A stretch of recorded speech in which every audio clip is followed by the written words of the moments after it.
reduzir, reutilizar e reciclar. Reduzir o consumo de lixo, porque vocês sabem que o lixo ele faz mal à natureza, como você já havia me dito, né? Reutilizar é você pegar aquele produto, por exemplo, você pega uma garrafa de refrigerante plástica, aí sua mãe vai e pega para colocar algum produto como desinfetante, como que boa, ou até mesmo ela lava bem, coloca um pouco de água morna e serve para colocar água e colocar dentro da geladeira, certo? Então isso é você estar reutilizando. E reciclar é você pegar aquele produto, por exemplo, a garrafa PET, se você transforma em algum objeto, por exemplo, em um suporte para colocar uma flor, se você utiliza essa garrafa para fazer um carrinho, isso é o que? Reciclar, porque você está pegando o produto e transformando ele em outro, certo? Esses 3 R's foram feitos, certo? Em uma conferência para ajudar o meio ambiente, para a gente ter um meio ambiente melhor, um meio ambiente de boa convivência, certo? Porque como a gente tinha falado lá naquela aula de geografia, que para se ter uma boa convivência, não só relacionada às pessoas, a boa convivência ela também se faz se relacionando bem com o ambiente que a gente vive, certo? Tia, mas o que é que isso tem a ver com a aula de artes? Simples, cada lixeira dessa tem uma cor, certo? Lembra das cores primárias que a gente estudou? Que as cores primárias são quais? É o amarelo, o vermelho e o azul. São as 3 cores primárias, o amarelo, o vermelho e o azul, certo? E tem uma cor aqui que ainda não é dessa parte aqui, que no caso é o verde, porque as únicas que são primárias é o amarelo, o vermelho e o azul. E aí, então, o livro fez uma coisa muito inteligente, ele juntou nessa questão da reciclagem, que essas lixeiras são da reciclagem, para vocês estudarem os conteúdos das cores, e tem tudo a ver.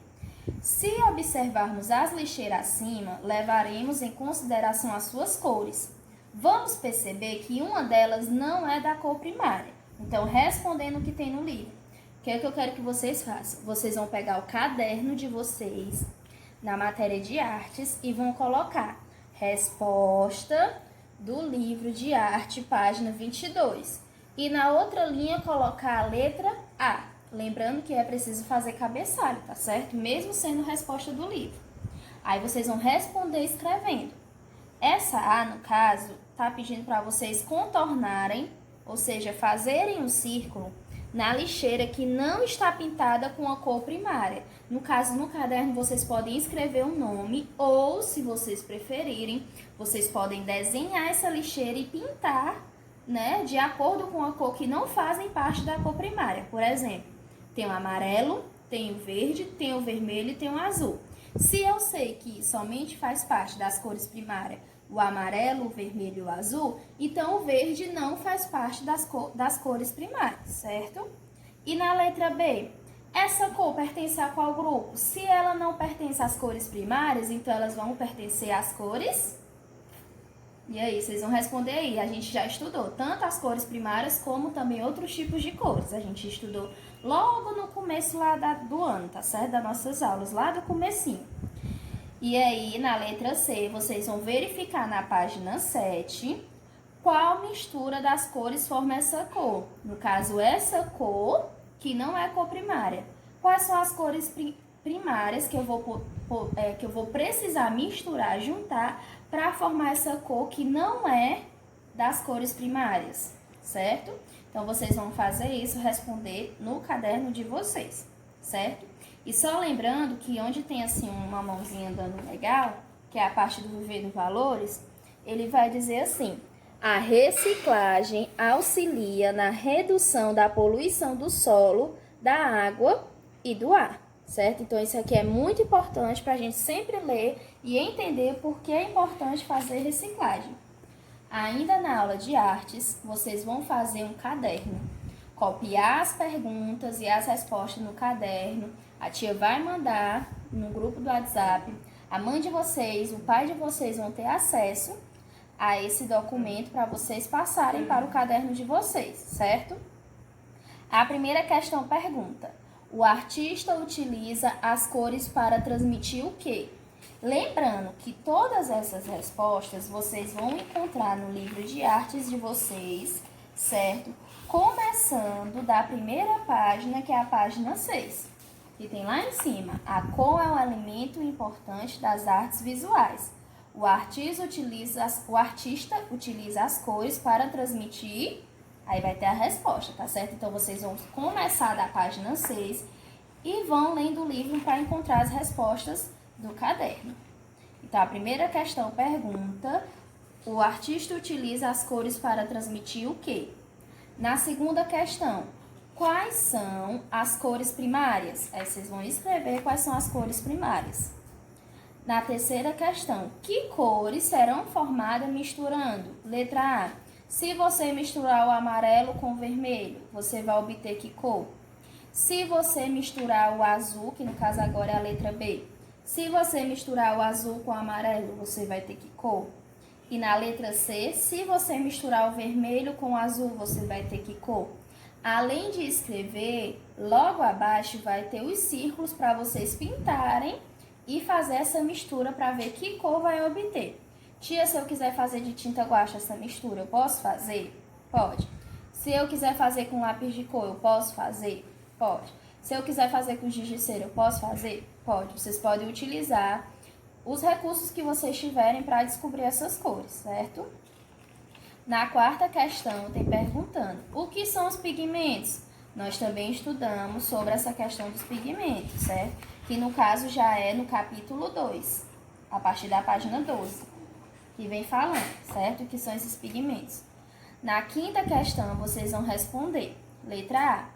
É uma das tintas mais antigas de que se tem conhecimento e que muitas vezes era produzida pelos artistas que a utilizavam. Vocês vão encontrar essa resposta na página 13, ainda no capítulo 2. E na letra B, como é feita essa tinta? No caso, essa tinta que vocês vão responder na letra A. Na sexta questão, já vai entrar, certo, em outro capítulo, que é o capítulo 3, as cores primárias na arte, ou seja, o que é que elas representam e quais são os tipos de emoções que elas podem transmitir. Que no caso, as cores primárias, lembrando, amarelo, vermelho e azul. Cada uma pode transmitir alguma emoção e representar alguma coisa na realidade. Então, vocês vão associar.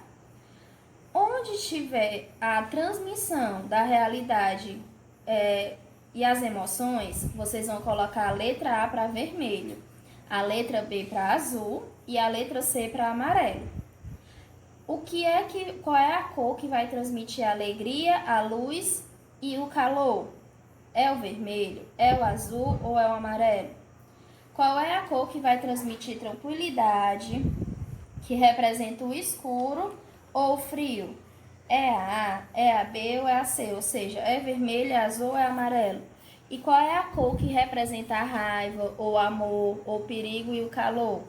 É vermelho, é azul ou amarelo? Então, vocês vão ter que ler as definições para colocar de acordo com as cores, certo?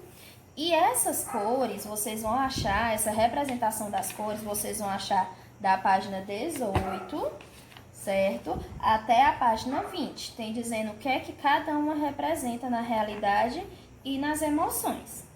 Então, essa foi a nossa aula de arte, para a gente lembrar de tudo aquilo que a gente estudou sobre as cores.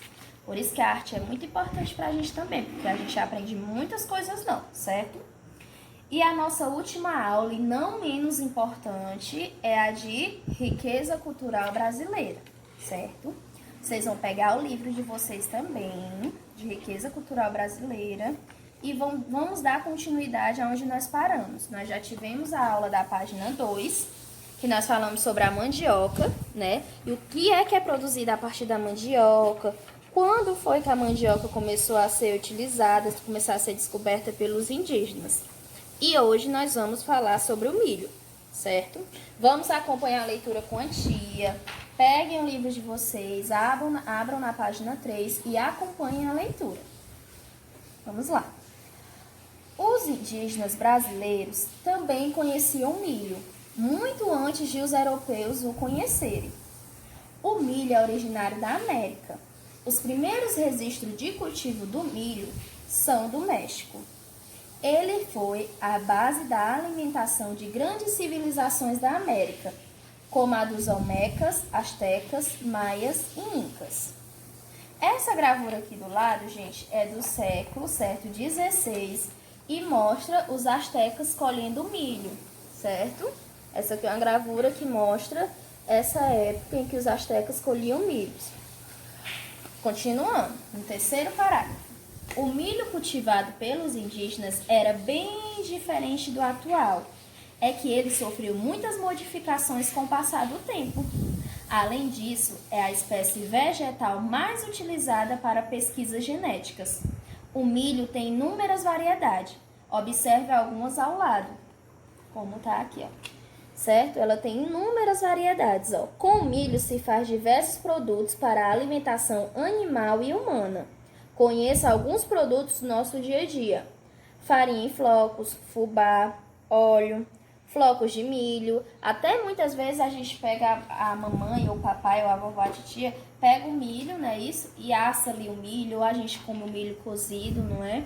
Então, assim, esses alimentos vêm para mostrar pra gente a grande riqueza da cultura na alimentação que tem no nosso país, que muitas vezes a gente nem sabe que eles começaram a ser produzidos aqui, cultivados aqui no país.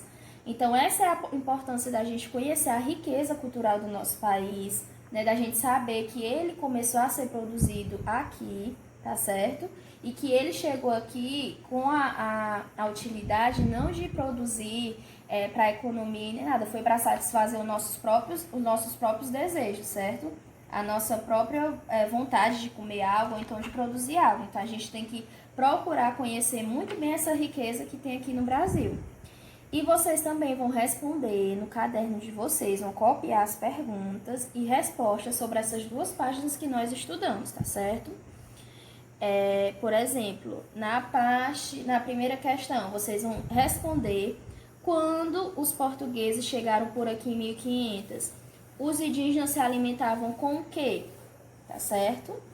Ou foi a mandioca ou foi o milho. Então, vocês vão ter que ler de novo, certo? E vocês vão virar novos pesquisadores e vão ler na página 2 e 3 para saber qual dos dois alimentos, né, já tinha sido encontrado aqui antes dos portugueses chegaram aqui, tá certo? Na segunda questão, o que pode ser feito a partir da mandioca? Vocês vão dizer quais são os alimentos, certo? Quais são os temperos que podem ser feitos a partir da mandioca. E o milho? Na terceira questão, vocês vão responder: o milho é originário da onde? Certo? Assim, pode até não ter sido descoberto aqui, mas ele teve grande utilidade aqui. Por isso que eu digo que a gente tem que aproveitar o que o Brasil, né, consome bastante, o que foi mais utilizado aqui, que isso faz parte da nossa cultura. E na quarta questão, pergunta: onde foi realizado os primeiros registros de cultivo do milho? Foi aqui ou não foi? Mas mesmo não sendo aqui, se não for aqui, mais uma vez a tia vai repetir, é importante vocês conhecerem como esses alimentos ficaram sendo tão importantes e tão conhecidos aqui no Brasil. E na quinta questão, quais produtos são feitos a partir do milho? Vocês também, tudo isso tem ou na página 2 ou na página 3. Não tenham preguiça de ler. Leiam. Tia, eu li uma vez, não entendi. Então, lê de novo. Lê bastante, que é para você achar a resposta, tá certo? Tia, eu li bastante, não achei a resposta. Então, você vai fazer igual a tia sempre diz. Vai lá no WhatsApp, com a ajuda da mamãe ou do papai, ou de algum responsável, e tira a dúvida no WhatsApp, que a tia vai estar pronta para responder vocês, tirar a dúvida de vocês. Não fiquem com dúvida, perguntem, questionem, dê dicas de como é que essa aula pode ser melhor, tá certo? Eu tô esperando vocês lá no grupo do WhatsApp. Um beijo da tia e até amanhã.